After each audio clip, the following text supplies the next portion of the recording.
এই দুই ছাত্র উপদেষ্টার পদত্যাগ করা জরুরি। এবং আমরা এটাও বলতে পারি, বিএনপির সাথে আমাদের আলোচনা হয়েছে, গণ অধিকার পরিষদের পক্ষ থেকে শীঘ্রই যদি ছাত্র উপদেষ্টারা স্বেচ্ছায় পদত্যাগ না করে কিংবা প্রধান উপদেষ্টা এই বিষয়ে ব্যবস্থা না নেয়, গণ অধিকার পরিষদের পক্ষ থেকেও এই বিষয়ে কর্মসূচি দেওয়া হবে। ডিসেম্বরের মধ্যেই নির্বাচন হতে হবে। বিজয়ের মাসে আমরা বাংলাদেশের গণতন্ত্রের একটা নতুন বিজয় উদযাপন করতে চাই। বিএনপি সহ আপনারা জানেন যে ৬২টি রাজনৈতিক দল ৩১ দফা রাষ্ট্র সংস্কারের ভিত্তিতে আন্দোলন করে আসছে।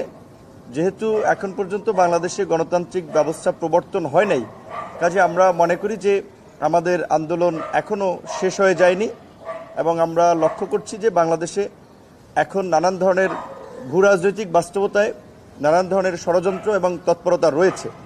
সেক্ষেত্রে একটি অনির্বাচিত সরকারের হাতে কখনোই দেশের স্বাধীনতা সার্বভৌমত্ব নিরাপদ নয়।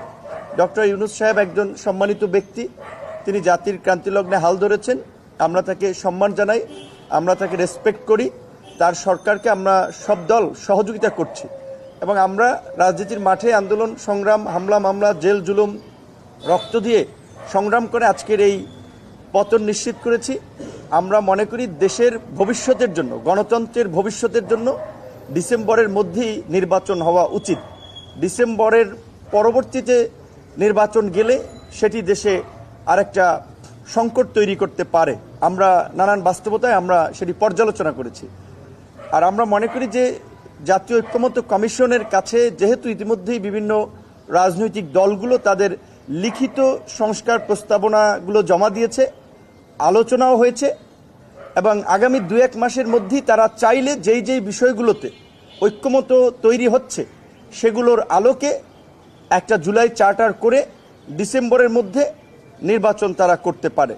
সেক্ষেত্রে এই জুলাই চার্টার ২-১ মাসের মধ্যে ঐক্যমতের ভিত্তিতে প্রণীত করে ডিসেম্বরের মধ্যেই নির্বাচনের একটা সুস্পষ্ট রোডম্যাপ আমরা চাই।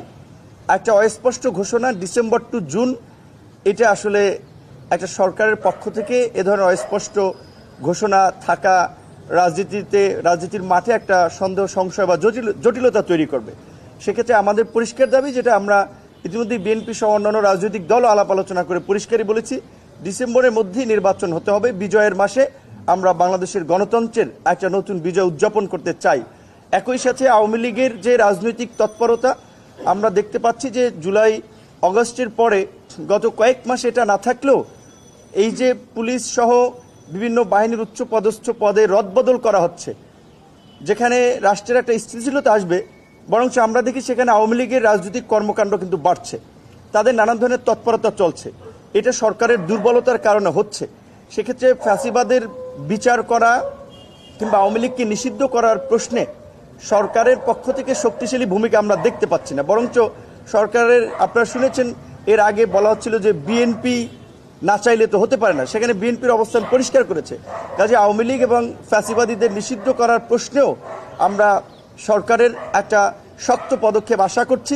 একই সাথে এই সরকার যেহেতু একটি নিরপেক্ষ সরকার, যেহেতু ছাত্র আন্দোলনের নেতৃত্বে থাকা নেতাদের একটা অংশ একটা দল গঠন করেছে, এখানে মিডিয়া সহ সবাই যেভাবে একটা ন্যারেটিভ দাঁড় করানোর চেষ্টা করছেন যে এই ছাত্ররা গণ অভ্যুত্থান করেছে বা গণ অভ্যুত্থানের নেতা, এই গণ অভ্যুত্থানে বৈষম্য বিরোধী ছাত্র আন্দোলনের ছাত্র দল ছিল, শিবির ছিল, ছাত্র অধিকার পরিষদ ছিল, ছাত্র ইউনিয়ন ছিল, দলমত নির্বিশেষে সকল ছাত্ররা ছিল।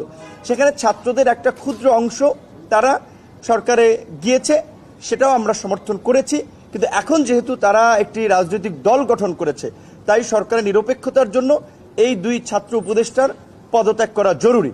এবং আমরা এটাও বলতে পারি, বিএনপির সাথে আমাদের আলোচনা হয়েছে, গণ অধিকার পরিষদের পক্ষ থেকে শীঘ্রই যদি ছাত্র উপদেষ্টারা স্বেচ্ছায় পদত্যাগ না করে কিংবা প্রধান উপদেষ্টা এই বিষয়ে ব্যবস্থা না নেয়, গণ অধিকার পরিষদের পক্ষ থেকেও এই বিষয়ে কর্মসূচি দেওয়া হবে। আপনাদেরকে ধন্যবাদ।